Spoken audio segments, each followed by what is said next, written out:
خداوند کے زندہ اور پاک کلام میں سے خروج کی کتاب، اس کا چوتھا باب۔ تب موسیٰ نے جواب دیا، لیکن وہ تو میرا یقین ہی نہیں کریں گے، نہ میری بات سنیں گے۔ وہ کہیں گے، خداوند تجھے دکھائی نہیں دیا۔ اور خداوند نے موسیٰ سے کہا کہ یہ تیرے ہاتھ میں کیا ہے؟ اس نے کہا، لاٹھی۔ پھر اس نے کہا کہ اسے زمین پر ڈال دے۔ اس نے اسے زمین پر ڈالا اور وہ سانپ بن گئی، اور موسیٰ اس کے سامنے سے بھاگا۔ تب خداوند نے موسیٰ سے کہا، ہاتھ بڑھا کر اس کی دم پکڑ لے۔ اس نے ہاتھ بڑھایا اور اسے پکڑ لیا۔ وہ اس کے ہاتھ میں لاٹھی بن گیا، تاکہ وہ یقین کریں کہ خداوند ان کے باپ دادا کا خدا، ابراہیم کا خدا، اسحاق کا خدا اور یعقوب کا خدا تجھ کو دکھائی دیا۔ پھر خداوند نے اس سے یہ بھی کہا کہ تو اپنا ہاتھ اپنا سینہ پر رکھ کر ڈھانک لے۔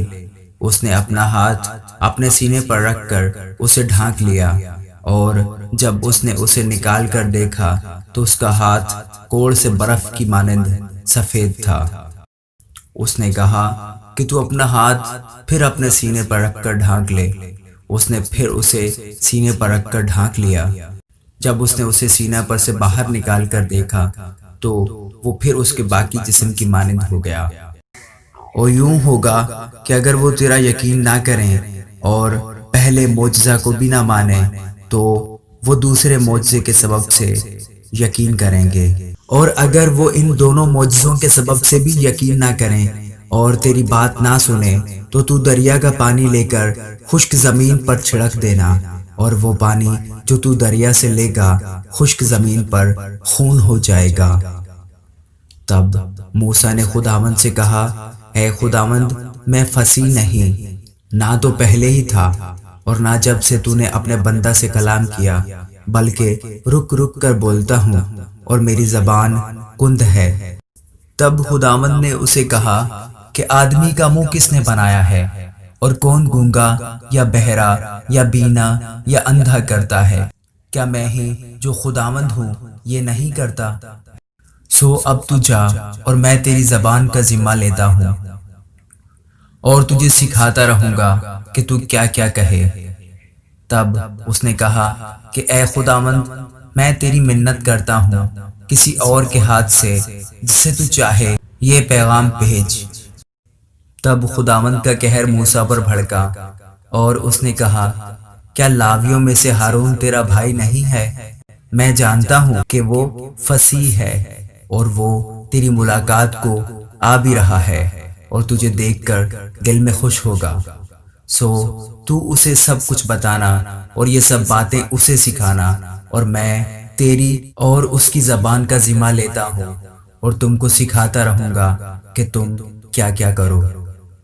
اور وہ تیری طرف سے لوگوں سے باتیں کرے گا، اور وہ تیرا منہ بنے گا، اور تو اس کے لیے گویا خدا ہوگا۔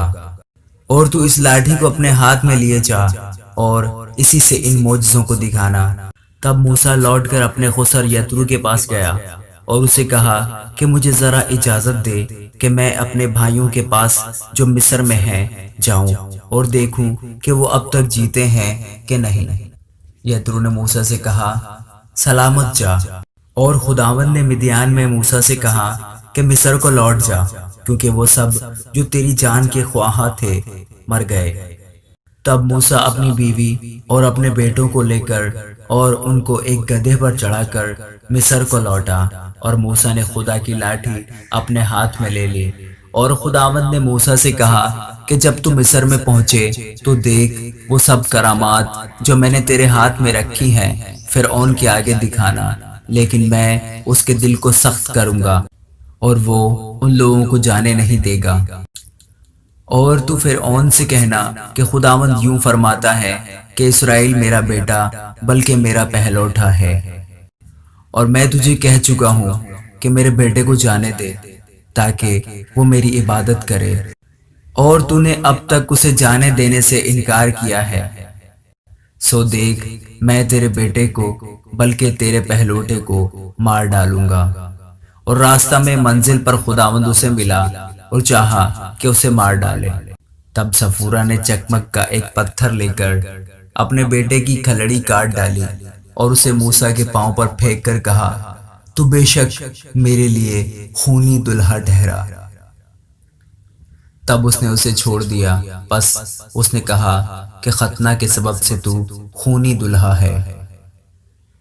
اور خداوند نے ہارون سے کہا کہ بیابان میں جا کر موسیٰ سے ملاقات کر، اور وہ گیا اور خدا کے پہاڑ پر اس سے ملا اور اسے بوسہ دیا۔